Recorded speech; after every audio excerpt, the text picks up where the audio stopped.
तो यहाँ पे 2015 का पेपर मैं स्टार्ट कर रहा हूं। What are the default value of primitive data type int और float? पूछा गया है int और float की डिफॉल्ट वैल्यू क्या है। तो हम सभी जानते हैं कि int की वैल्यू डिफॉल्ट वैल्यू आपकी 0 होती है और float की डिफॉल्ट वैल्यू आपकी 0.0f होती है, 0.0f। फिर उसके बाद है name any two oops principle. तो oops प्रिंसिपल में आपका डेटा अब्स्ट्रैक्शन और इनकैप्सुलेशन कह सकते हैं, encapsulation.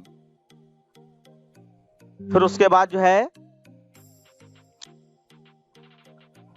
What is identifier. Identifier आपको बताया गया है। आइडेंटिफायर क्या है? It is a name which is provided to different part of Java program. यानी कि ऐसा नाम जो जावा के डिफरेंट पार्ट को प्रोवाइड करने के लिए यूज किया जाता है, वो आइडेंटिफायर कहलाता है। अब आइडेंटिफायर में आपका क्या क्या चीजें आती हैं? जैसे जब आप क्लास का नाम रखते हो, क्लास नेम, तो आइडेंटिफायर का यूज होता है। आप किसी मेथड यानी फंक्शन का नाम रखते हो तो आपका आइडेंटिफायर का यूज होता है। उसके बाद आप जो है कोई भी ऑब्जेक्ट बनाते हो, ऑब्जेक्ट नेम, तो आइडेंटिफायर का यूज होता है। और आप कभी वेरिएबल डिक्लेयर करते हो तो वेरिएबल के नाम जो होते हैं ये भी आइडेंटिफायर इसमें यूज होता है। अब आइडेंटिफायर के रूल क्या हैं कि ये मैं बस बोले दे रहा हूं कि कोई भी नाम, जैसे वेरिएबल का नाम ही से ही हम लोग इसको समझेंगे कि कोई भी नाम आप देते हो तो याद रखोगे कि नाम की स्टार्टिंग डिजिट से नहीं होनी चाहिए, पहला रूल। जो भी नाम है वो मैं यहाँ पे थोड़ा सॉल्व करके दिखा दे रहा हूँ। जैसे आपने INT 9 ऐप दे दिया, 9 ऐप दे दिया सपोज दैट, ठीक है, 9 ऐप दे दिया, तो 9 ऐप आपका जो है गलत है क्योंकि यहाँ पे 9 से स्टार्ट हो रहा है।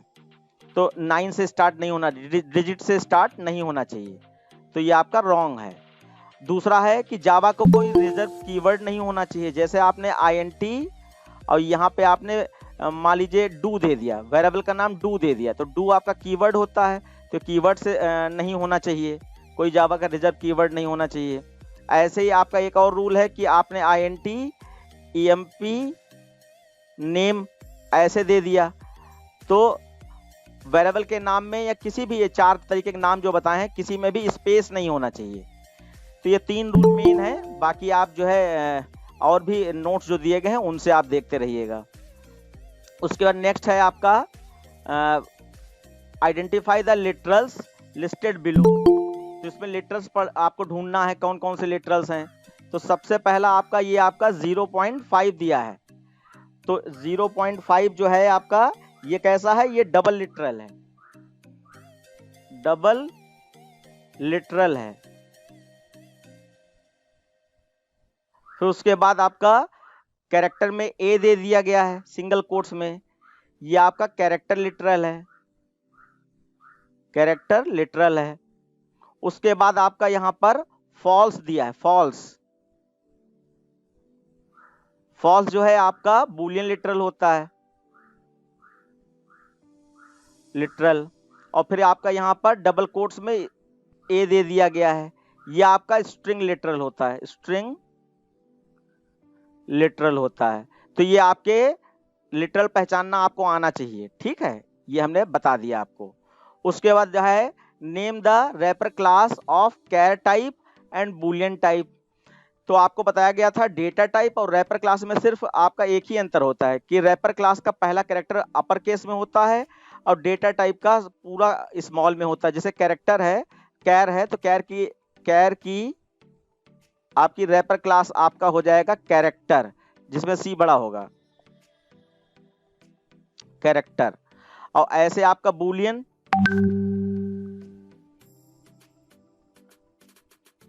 बूलियन की रैपर क्लास आपका बूलियन ही होगी, लेकिन अपर केस में बूलियन लिख दिया जाएगा, ठीक है। तो ये आपका कैर की रैपर क्लास कैरेक्टर हो गई, कैरेक्टर का C बड़ा, और बूलियन की रेपर क्लास बूलियन हो गई बी बड़ा, ये हो गया। तो ये आपका पांचों क्वेश्चन हो गए। उसके बाद है आपका evaluate the value of the following. तो यहाँ पे आपका ये वैल्यू दी गई है। अब इसमें जो है आपका P की वैल्यू 15 है, तो आप देख लीजिए यहाँ पे P की वैल्यू हमने Q की वैल्यू यहाँ पे 19 है, तो 19 रखा, 19 और ये आपका -15 कर दिया। तो 19 - 15 आपका कितना आ जाएगा, 4 आ जाएगा। यहाँ पर ये आपका सपोज दैट 4 आ गया, ठीक है। और उसके बाद ग्रेटर देन का साइन लगा है, और फिर 15 - 19 किया गया, 15 - 19 तो आपका क्या आ जाएगा, -4 आ जाएगा। अब 4 is greater than -4, condition true है, तो क्वेश्चन अगर ये टर्नरी ऑपरेटर है, अगर कंडीशन ट्रू होगी तो क्वेश्चन मार्क वाला आंसर आपका रिजल्ट वेरिएबल में चला जाएगा। अगर कंडीशन फॉल्स होगी तो कोलन साइन वाला रिजल्ट वेरिएबल में चला जाएगा। तो इस हिसाब से आपका यहाँ पर कंडीशन ये ट्रू है, तो ट्रू में Q - P होगा। तो Q - P अभी हमने यहाँ पे किया था, तो आपका कितना आ गया था, तो फिर से देख लीजिए, आपका जो है Q - P होगा। तो Q में आपका क्या है, 19 है, और आपका P में क्या है, 15 है। तो 19 - 15 आपका कितना चला जाएगा, 4, और आपका रिजल्ट के रूप में 4 आ जाएगा, यहाँ पर रिजल्ट 4 आ जाएगा। उसके बाद जो है अगर कहीं कोई कंफ्यूजन हो तो बोल दीजिएगा बीच में, आप भी अपना दिमाग चलाइएगा सारे बच्चे।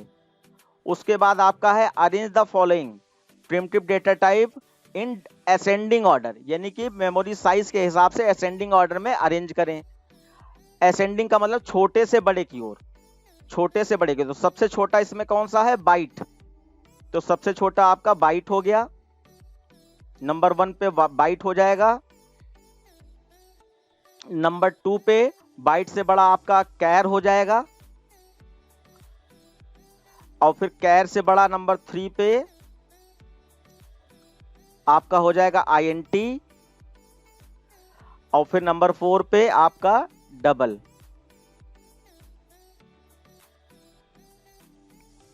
हो जाएगा। तो बच्चों यहाँ पे याद रखना है कि बाइट आपका 1 बाइट मेमोरी लेता है, और कैर आपका 2 बाइट मेमोरी लेता है, INT आपका 4 बाइट मेमोरी लेता है, और डबल आपका 8 बाइट मेमोरी लेता है। ठीक है, ये वाला हो गया। उसके बाद नेक्स्ट क्वेश्चन है, what is the value stored in variable res. Res वाला वेरिएबल वाला जो है क्वेश्चन लगातार आप देख पा रहे होगे, रेस नाम का वेरिएबल लेकर कोई आउटपुट पूछा जाता है, और प्रीडिफाइंड फंक्शन का ज्यादातर यूज किया जाता है। तो ये आप प्रीडिफाइंड फंक्शंस को याद रखिएगा। ये एक नंबर है, और नंबर को क्या कर दिया गया है, ये डबल कोट्स में कर दिया गया है। तो जब किसी भी चीज को डबल कोट्स में कर दिया जाता है तो वो हमारे लिए एक स्ट्रिंग बन जाती है, और स्ट्रिंग के अंदर कोई वैल्यू स्टोर अगर है तो वो भी स्ट्रिंग मानी जाएगी, और उसके साथ कोई कैलकुलेशन नहीं हो सकती। तो जब स्ट्रिंग होगी तो आप इंडेक्स नंबर डाल दीजिए 0 1 2, ऐसे इंडेक्स नंबर डाल दीजिए आप। तो यहाँ पे इंडेक्स नंबर पड़ गए। आप देखो यहाँ पे फंक्शन क्या यूज हो रहा है, 345 डॉट इंडेक्स ऑफ 5। तो इस स्ट्रिंग के अंदर इंडेक्स नंबर पता करना है 5 का। तो इस स्ट्रिंग में 5 का इंडेक्स नंबर देखो क्या है, 2 है। तो ये 2 आपका यहाँ आ जाएगा 2, और फिर उसके बाद क्या लगा है, कॉमा 3। तो 2, 3 का मतलब, और ये किसको मिलेगा, पाव फंक्शन को मिलेगा। तो 2, 3 का मतलब 2 की पावर 3 हो गई। तो 2 की पावर 3 आपका कितना आ जाएगा, 8। तो यहाँ पे रिजल्ट जो है 8.0 आ जाएगा, 2 की पावर 3। इसके बाद नेक्स्ट आप समझ गए होंगे, यहाँ पे सबसे पहले क्या किया गया, ये स्ट्रिंग थी, इसका इंडेक्स नंबर पता किया गया किसका, 5 का, इस स्ट्रिंग के अंदर।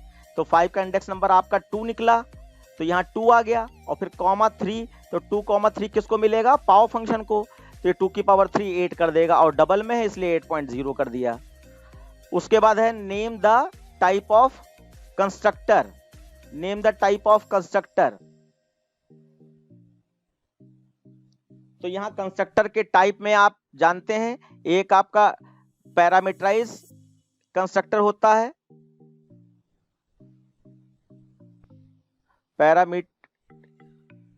पैरामीटराइज कंस्ट्रक्टर होता है, और एक आपका नॉन पैरामीटराइज या डिफॉल्ट कंस्ट्रक्टर होता है। तो ये नाम पूछेगा, नाम दे दीजिए, ठीक है, नॉन पैरामीटराइज। तो 2 कंस्ट्रक्टर के टाइप हो गए। उसके बाद कहा गया what are the value of a and b after evaluating the function if value passed are 30 और 50। अगर 30 और 50 वैल्यू पास की गई है तो क्या रिजल्ट आएगा। तो यहां पे देख लीजिए, आपका यहां पर ए, ये देखो ए में आपका 30 आया है और बी में आपका 50 आया है, यहां पे वैल्यू पास की गई। अब ये क्या हो रहा है, ये स्वैपिंग हो रही है। आपको स्वैपिंग का प्रोग्राम कराया गया है, तो ये स्वैपिंग हो रही है। मैं दिखा देता हूं। तो देखिए, सबसे पहले क्या होगा, a प्लस बी हो जाए। ये आपका विदाउट यूजिंग थर्ड वेरिएबल, एक होता है यूजिंग थर्ड वेरिएबल, एक होता है विदाउट यूजिंग थर्ड वेरिएबल। जब 2 नंबरों की स्वैपिंग होती है, स्वैपिंग का मतलब है a अपनी वैल्यू b को दे दे और b अपनी वैल्यू a को दे दे। तो ये a प्लस बी किया गया, इसका मतलब 30 प्लस 50 किया गया। तो 30 50 आपका कितना हो जाएगा, 80 हो जाएगा। फिर आपका 80 माइनस, यहाँ a में क्या पहुंच चुका है, 80 पहुंच चुका है। तो a की जो ओरिजिनल वैल्यू होगी 30 वो रिप्लेस हो चुकी है। अब a की नई वैल्यू 80 है, 50 माइनस कर देंगे, तो 80 माइनस 50 करेंगे तो आपका क्या आ जाएगा, b के अंदर 30 आ जाएगा। अब b की वैल्यू जो 50 थी वो रिप्लेस हो चुकी है, अब b की वैल्यू 30 हो चुकी है। अब यहाँ पे a माइनस बी हो रहा है, तो a की वैल्यू क्या दिखाई पड़ रही है, 80, और b की वैल्यू क्या आ चुकी है, 30। तो 80 माइनस 30 करेंगे तो आपका 50 आ जाएगा। अब देखो a की वैल्यू 50 हो चुकी है, यहां जब प्रिंट कराओगे तो a इज इक्वल टू, या a की वैल्यू आपकी 50 प्रिंट हो रही है और b की वैल्यू आपकी 30 प्रिंट हो रही है। लेकिन इसको ऐसे ना लिखिएगा, प्रिंटिंग ऐसे हुई है तो आप ऐसे लिखेंगे, a की वैल्यू आपकी यहाँ पे 50 है, फिर कॉमा b की वैल्यू आपकी 30 है, तो 50, 30 इस तरीके से लिखिएगा। जैसा आउटपुट पूछा गया है वैसे लिखना है। ये तो हमने आपको समझाने के लिए बता दिया। फिर उसके बाद जो है नेक्स्ट क्वेश्चन है, क्वेश्चन नंबर 3 का a। यहां पे आपको दिखाई पड़ रहा है कि लिखा है स्टेट द डेटा टाइप। हमने बताया था हर फंक्शन का रिटर्न टाइप जरूर पढ़ लेना है आपको। तो state the data type and value of y after the following execution. तो यहां पे क्वेश्चन इस तरीके से है, ये x में हमने क्या स्टोर कर रखा है, कैरेक्टर वेरिएबल है x और उसमें 7 स्टोर कर रखा है। तो 7 भी एक कैरेक्टर हो गया इस समय, है तो ये न्यूमेरिक वैल्यू लेकिन ये कैरेक्टर हो चुका है। अब उसके बाद यहाँ पे कैरेक्टर डॉट इज लेटर। तो जितने भी कैरेक्टर के फंक्शन होते हैं जो कि इज से स्टार्ट होते हैं तो वो हमेशा ट्रू फॉल्स देते हैं, ये आपको याद होना चाहिए। तो अब यहाँ पे इज लेटर चेक कर रहा है, तो ये रियल में आपका 7 क्या है, ये तो लेटर नहीं है ना, ये लेटर नहीं है। तो यहाँ पर आपका ये फॉल्स हो जाएगा और y में क्या स्टोर हो जाएगा, फॉल्स स्टोर हो जाएगा। तो आउटपुट में आपका यहां पर फॉल्स आ जाएगा, फॉल्स आ जाएगा। उसके बाद जो है नेक्स्ट है, what is the function of catch block in the exception handling, where does it appear in the program. What is the function of catch block. तो हमने यहाँ पे अपने जो चैनल बनाया है यूट्यूब वाला, वहां पे मैंने आपको ये सारी चीजें मतलब ये पूरा टॉपिक ही एक्सप्लेन किया है, आप जरा उसको भी पढ़ लीजिएगा। और बाकी यहाँ पे मैं बता दे रहा हूँ कि कैच ब्लॉक का क्या यूज है। ऐसे जनरली देखिए, स्ट्रक्चर में याद दिला दे रहा हूँ। आपका क्या होता है कि आपका PSVM ऊपर क्लास हो जाएगी, उसके बाद PSVM और उसके बाद आप यहाँ पे कोई वेरिएबल ले लीजिए, INT A equal to 5 comma B equal to 0, इस तरीके से आपने ले लिया, कॉमा C ले लिया मान लीजिए, और फिर यहाँ पे आपने लिखा ट्राई। ये क्योंकि सारे बच्चे पढ़ रहे हैं इसलिए मैं एक्सप्लेन करे दे रहा हूँ, ये एक्सेप्शन हैंडलिंग का एग्जाम्पल है। तो ट्राई लिखा, इसमें ट्राई कैच होते हैं 2 ब्लॉक। तो ट्राई में वो पार्ट लिखा जाता है जिसमें एक्सेप्शन जनरेट होने की पॉसिबिलिटी होती है, और कैच ब्लॉक में वो मैसेज लिखा जाता है जिससे रिलेटेड एक्सेप्शन जनरेट हुई है। तो यहाँ पे हम लोग क्या लिखेंगे, अगर हमने यहाँ पे लिखा ट्राई के अंदर C is equal to A divided by B लिखा, C is equal to A divided by B, और उसके बाद ट्राई को क्लोज कर दिया, और फिर उसके बाद यहाँ पर कैच बना दिया। और कैच के अंदर बच्चों याद रखिएगा यहां पे लिख दिया जाता है एक्सेप्शन, एक्सेप्शन लिख दिया जाता है और यहां पे ई बना दिया जाता है। ये एक्सेप्शन एक क्लास है यहां पर, और इसका ई नाम का ये ऑब्जेक्ट बनाया गया है। अब यहां पे जो मैंने एग्जांपल लिया है डिवाइडेड बाय 0 वाला एग्जांपल लिया है, तो यहां पर आप SOPLN में मैसेज दे दीजिए can't divided by 0, divided by 0, और फिर इसको क्लोज कर दीजिए। और फिर ये आपका कैच क्लोज हो जाएगा और public static void main close हो जाएगा।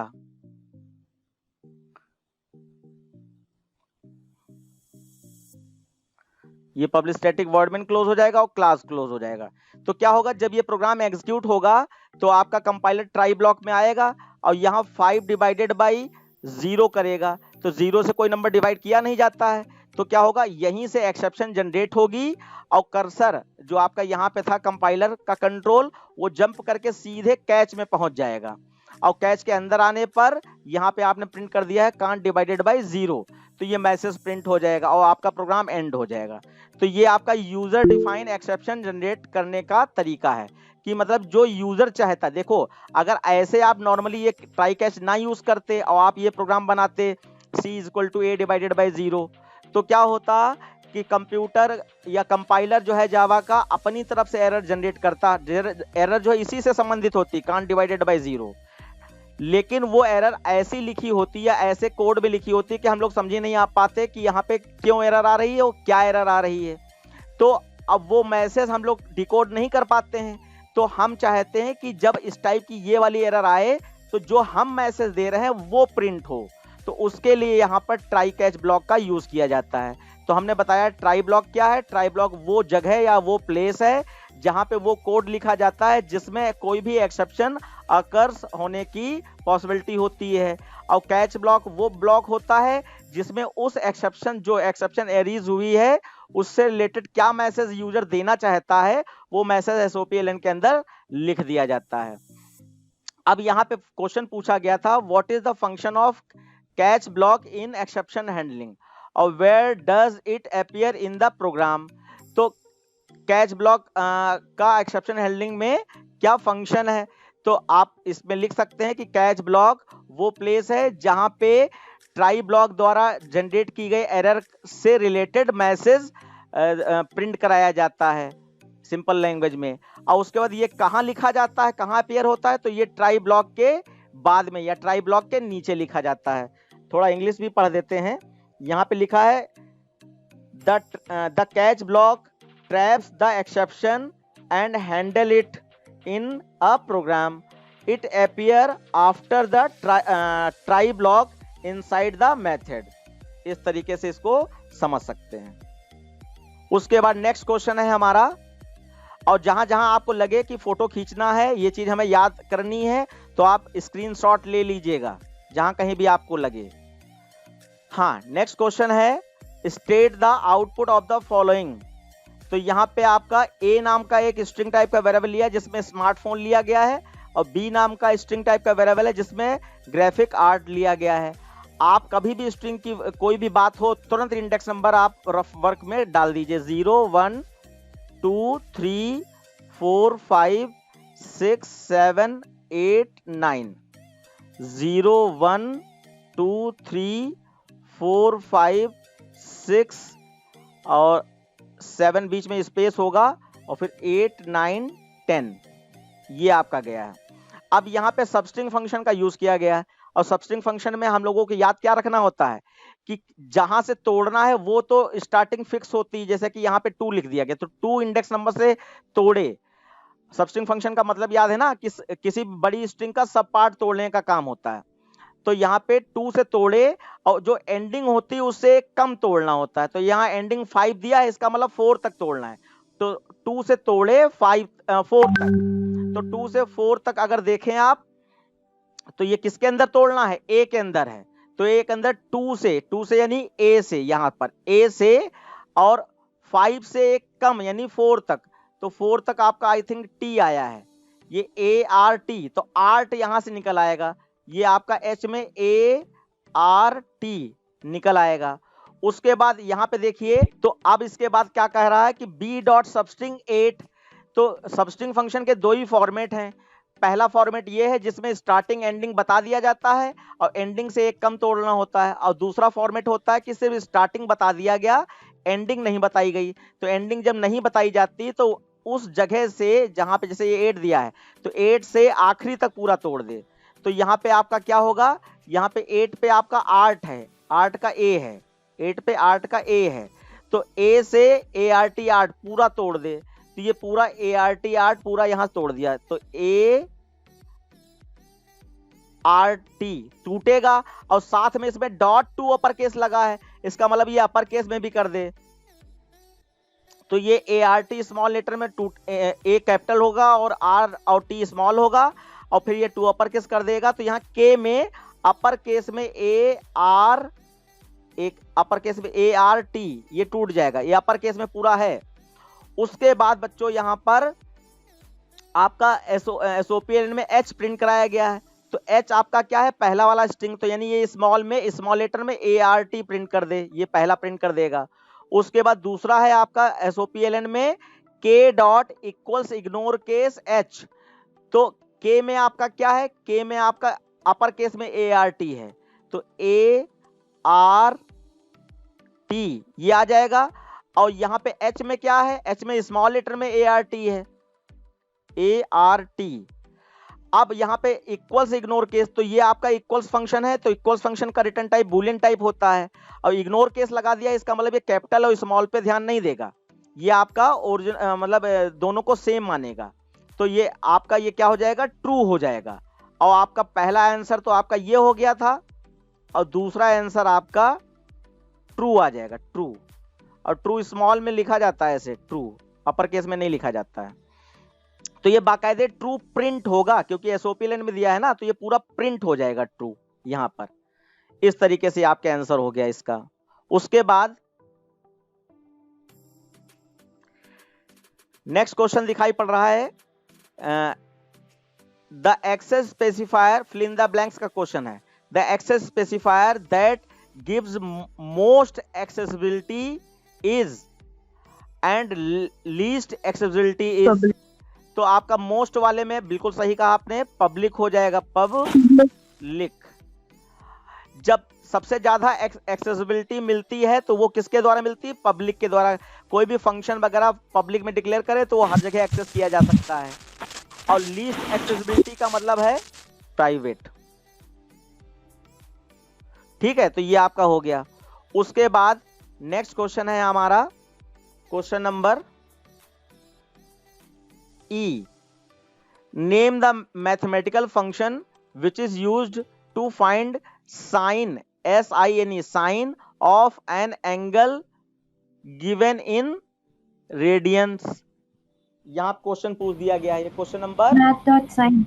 हाँ, बहुत सही, आपने बिल्कुल पहचान लिया, ये आपका मैथ डॉट साइन है। यहाँ पे लिख देंगे, मैथ का एम बड़ा रहता है हमेशा, याद रखिएगा, मैथ डॉट और SIN साइन, ये इसका फंक्शन हो गया।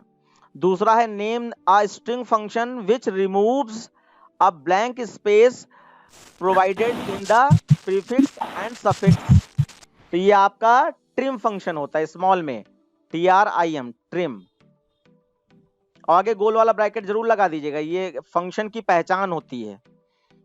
उसके बाद क्वेश्चन नंबर F है, what will the code print. अब यहाँ पे एक एरे लिया गया है ARR नाम का, ठीक है, और इसमें 5 स्टोर कर दिया गया, तो इसका मतलब ARR नाम का वेरिएबल यहां पर 5 बॉक्स की मेमोरी बनाएगा, इस तरीके से, ये 5 बॉक्स की मेमोरी 0 1 2 3 4 यहां तक जाएगी। उसके बाद बच्चों यहां पे देखो, सीधे यहां पर प्रिंट एलेंट में ARR को प्रिंट करा दिया गया। अब यहाँ पे एक चीज याद रखिएगा, कभी कभी बोर्ड जो है कुछ क्वेश्चंस कंफ्यूज करने के लिए दे देता है, तो आप लोग हमेशा याद रखिएगा कि आप अपने जो बेसिक कॉन्सेप्ट पढ़ें उनके हिसाब से सोचिएगा, हड़बड़ाइएगा नहीं। अब जैसे बेसिक कॉन्सेप्ट में क्या था, मैंने यहाँ पे मेमोरी बना ली, कि भाई 5 दिया है और सर ने बताया था 5 यहाँ पे ऐसे दिया होता तो इसकी मेमोरी बना ली जाती है। उसके बाद ये ARR प्रिंट करा रहे हैं, तो सबसे पहला फंडामेंटल यहाँ पे ये है कि ये ARR में इंडेक्स नंबर तो बताए नहीं, क्योंकि ये एरे है ना, तो एरे तो इंडेक्स नंबर से प्रिंट होता है, यहाँ इंडेक्स नंबर बताया ही नहीं इन्होंने कुछ, है ना। तो पहली बात तो ये गलती हो गई। अब ये क्या कर रहे हैं, यहाँ पे ये 4 ऑप्शन दे रहे हैं, कह रहे हैं क्या 0 प्रिंट हो जाएगा या 0 प्रिंट हो जाए। दूसरा ऑप्शन दे रहे हैं value stored in ARR of 0, ये प्रिंट हो जाएगा। या कह रहे हैं थर्ड में 4 0 प्रिंट हो जाएंगे, या ये कह रहे हैं गार्बेज वैल्यू प्रिंट हो जाएगी। तो यहाँ बच्चों याद रखिएगा फंडामेंटल क्या है कि अगर यहाँ पर ये ARR ऑफ और कोई भी इंडेक्स नंबर दे देते, कोई भी, यदि कि ARR और स्क्वायर ब्रैकेट में कोई भी इंडेक्स नंबर दे देते, तो बाय डिफॉल्ट क्योंकि ये इंटीजर टाइप का है तो सब में 0 मिलेगा, है ना, तो ये 0 वाला आंसर सही हो जाता है। लेकिन क्योंकि इन्होंने इंडेक्स नंबर नहीं दिया है ना, तो इसलिए इसको कहेंगे गार्बेज वैल्यू, तो इसका आंसर गार्बेज वैल्यू आएगा, और यहाँ पर ये इस टाइप की कोई भी चीज नहीं आएगी। तो आप फंडामेंटल को ध्यान में रखते हुए अपने आंसर को देने की कोशिश कीजिएगा, घबराइएगा नहीं बिल्कुल भी। उसके बाद नेक्स्ट है आपका name the keyword which is used to resolve the conflict between method parameter and instance variable field. तो यहाँ पे कहा गया कि नेम द कीवर्ड, वो कीवर्ड का नाम बताओ जो हम बता रहे हैं। बेटा ध्यान दो, मैं एग्जांपल लेकर बताऊंगा, म्यूट कर लो। हाँ, यहाँ पे बताया जा रहा है कि बिटवीन मेथड पैरामीटर, यानी किसी भी फंक्शन के पैरामीटर में कोई चीज दी हो, पैरामीटर मतलब पैरामीटर लिस्ट जो दी गई होगी, और इंस्टेंस वेरिएबल, उसके बीच में कॉन्फ्लिक्ट क्या है, यानी डिफरेंस क्या है, कैसे डिफरेंस करोगे। तो यहाँ पे एग्जांपल जो मैंने आपको क्लास में बताया था उसको मैं यहाँ पे समझाया देता हूँ, जिससे कि आपको बिल्कुल क्लियर हो जाए कि ये क्या कहने का मतलब है। जैसे हमने यहाँ पे XYZ लिया और यहाँ पे हमने INT A ले लिया, ठीक है, और उसके बाद एक कंस्ट्रक्टर बना दिया। कंस्ट्रक्टर हमारा मेथड कहा जाता है ना, और कंस्ट्रक्टर का नाम क्लास का नाम सेम होता है, और हमने पैरामीटराइज कहा जा रहा है, ये मेथड पैरामीटर होना चाहिए। तो यहाँ पे हमने INT A ले लिया, ठीक है, और उसके बाद अब यहाँ पे बात आई कि पैरामीटराइज कंस्ट्रक्टर तभी बनाया जाता है जब हमें वर्डमेन से वैल्यू पास करके यहाँ लानी हो, और ग्लोबल वेरिएबल या इंस्टेंस वेरिएबल, जिसको इसको A को कह रहे हैं, इसको प्रोवाइड करनी होती है। तो हमने यहाँ पे क्या किया, नॉर्मली अगर यहाँ पर ये A ना लेते, X लेते, तो यहाँ पर A is equal to X लिख दिया जाता और आपका काम खत्म, यहाँ पर इतने ही हो जाता। अगर यहाँ X होता है, A की जगह पर X होता, तो हम यहाँ पर A is equal to X, यानी X में जो भी वैल्यू वर्डमेन से पास की गई होगी वो यहाँ A को प्रोवाइड कर दी गई, ये कंस्ट्रक्टर का काम होता है। लेकिन यहाँ पे मैंने क्या ले लिया, A ले लिया, यहाँ पे मैंने A ले लिया। तो अब यहाँ पे देखो, अगर हमने A लिया है तो इसका मतलब ये A is equal to A लिखेंगे, ठीक है ना। तो यहाँ पे जब इसका ऑब्जेक्ट XYZ नाम की क्लास का बनेगा, तो वो ऑब्जेक्ट बनते समय यहाँ पे दिक्कत ये आएगी कि ऑब्जेक्ट का वेरिएबल कौन सा होता है, ऑब्जेक्ट का वेरिएबल जो ये इंस्टेंस वेरिएबल है वो ऑब्जेक्ट वाला वेरिएबल होता है, और जो ये होते हैं पैरामीटर वेरिएबल, ये लोकल वेरिएबल होते हैं, ये ऑब्जेक्ट के वेरिएबल नहीं होते हैं। तो कंप्यूटर यहाँ पर कंफ्यूज हो जाएगा, कंपाइलर, कि ये वाला ऑब्जेक्ट वाला वेरिएबल है या ये वाला ऑब्जेक्ट वाला वेरिएबल है। तो इस कॉन्फ्लिक्ट को दूर करने के लिए कि ये वाला वेरिएबल हमारा ऑब्जेक्ट वाला वेरिएबल है, हम लोग दिस कीवर्ड का यूज करते हैं, THIS, दिस डॉट A लिख देने से ये A आपका ग्लोबल वेरिएबल या इंस्टेंस वेरिएबल माना जाएगा, और ये नॉर्मल जो A लिखा है ये आपका लोकल वेरिएबल या पैरामीटराइज्ड वेरिएबल माना जाएगा। तो यहाँ पे पूछा गया था उस कीवर्ड का नाम बताओ, तो ये दिस कीवर्ड है, आपको यहाँ पे आंसर में सिर्फ दिस कीवर्ड देना है। हमने आपको जब फर्स्ट क्लास में लेता हूं, तो फर्स्ट क्लास क्या, मैं इनपुट आउटपुट वाली, मतलब स्टार्टिंग के बैच में इनपुट आउटपुट वाली क्लास लेता हूं, तो मैं आपको बताता हूं कि एक क्वेश्चन आपका इनपुट आउटपुट का ऐसा आता है जो बफर रीडर से भी, क्योंकि हम लोग जानते हैं इनपुट होता है, और स्कैनर क्लास से भी इनपुट होता है। तो ज्यादातर स्कूल्स में स्कैनर क्लास ही पढ़ाया जाता है, बफर रीडर पढ़ाया ही नहीं जाता है। तो इसलिए मैंने बताया था कि 2 नंबर आपके चले जाएंगे, आप कितने भी होशियार हो 98 ही रह जाएंगे। तो इसलिए आपको अभी भी बता रहा हूं, क्योंकि पेपर होने वाला है ना आपका, कि आप बफर रीडर से कैसे इनपुट लिया जाता है, उसके लिए input statement integer dot parse br dot read line होता है। ये वाली लाइनें याद कर लीजिएगा। पेपर प्रैक्टिस होने से यही फायदा है कि आपको ये सारी चीजें हम बता पा रहे हैं, वरना इतनी चीजें याद नहीं रहती हैं। तो आप दोनों तरीके से इनपुट सीख लीजिएगा। बाकी यहाँ पे क्वेश्चन पूछा गया है, state the package that contains the class. Buffer reader class किस पैकेज में कंटेंट होती है? तो आपका java.io इसका आंसर है, ठीक है। और आपका उसके बाद जो है स्कैनर क्लास, तो java.util,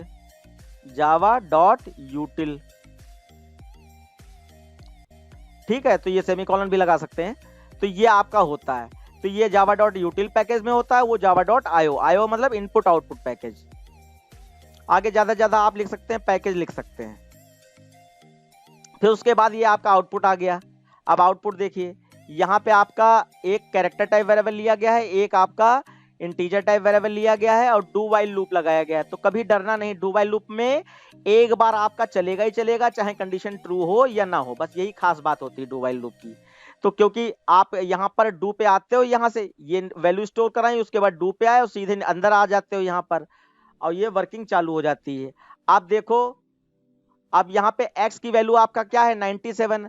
तो जरा याद दिला दें आपका कि 97 स्मॉल a की और स्मॉल z की वैल्यू आपकी जो क्या होती है, 97 से 122 तक होती है, ठीक है।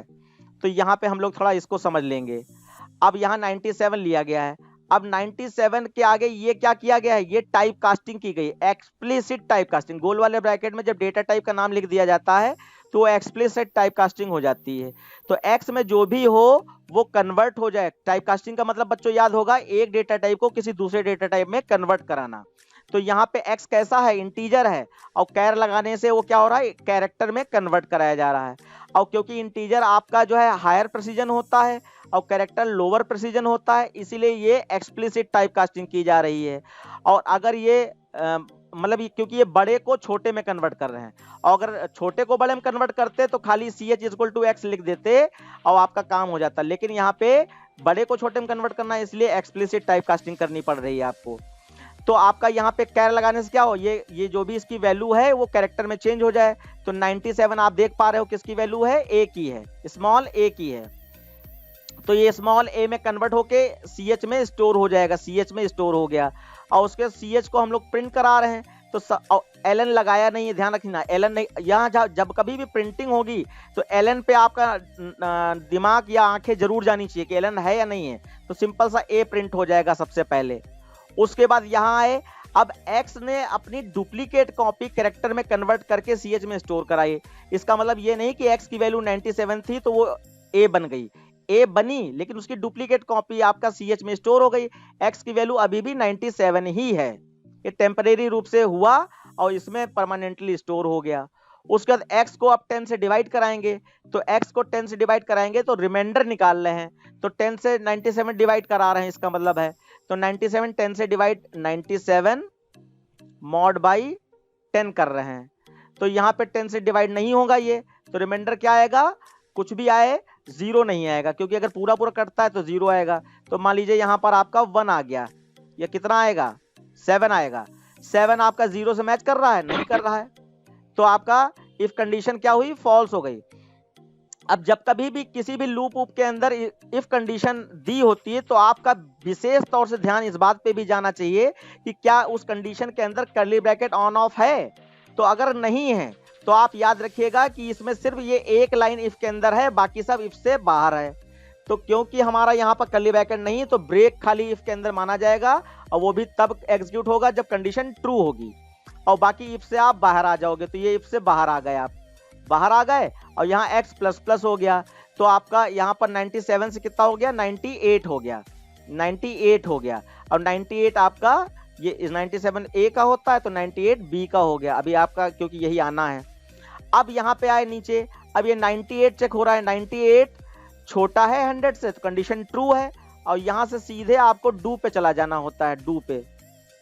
तो डू पे चले गए, नीचे उतरे, अब फिर से वही काम होगा, x में जो वैल्यू है उसको कैरेक्टर में चेंज कर दे। तो x में 98 है, वो कैरेक्टर में चेंज होकर b बन जाएगा।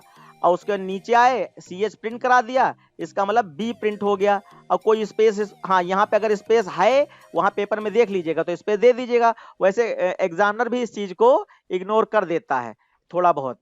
तो यहाँ AB हो गया ये, ठीक है। और वैसे ये स्पेस माना जाएगा क्योंकि यहाँ पे अगर स्पेस ना देना होता तो ये लगाते ही नहीं, तो मान के चलो कि ये स्पेस है।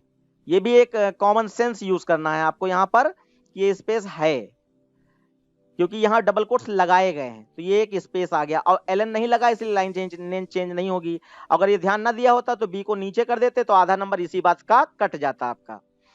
उसके बाद जो है अब 98 को 10 से डिवाइड कराएंगे, तो 98 भी आपका 10 से डिवाइड कराएंगे तो रिमाइंडर आपका 8 आ जाएगा, जो कि आपका 0 से मैच नहीं करता है। तो फिर इफ कंडीशन फॉल्स, और ये 98 से 99 हो गया प्लस प्लस होके। अब 99 आपका 100 से छोटा है, कंडीशन ट्रू, फिर ऊपर चला जाएगा।